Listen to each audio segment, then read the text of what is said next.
عارفين، في جمل كده بنقولها لنفسنا كل يوم بجد من غير ما بنفكر. الجمل دي بتقطعنا وبتدمر روحنا وحياتنا.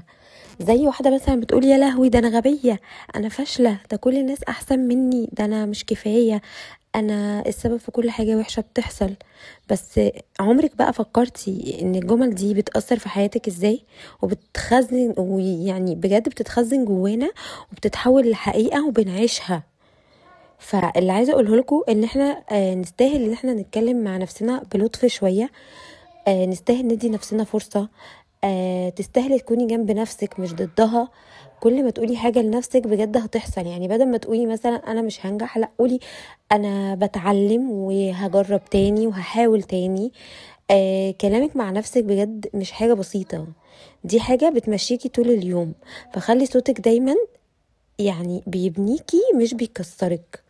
بجد يا جماعة، الحاجات دي أنا اكتشفتها إن هي بتأثر على حياتي بطريقة وحشة جدا جدا جدا.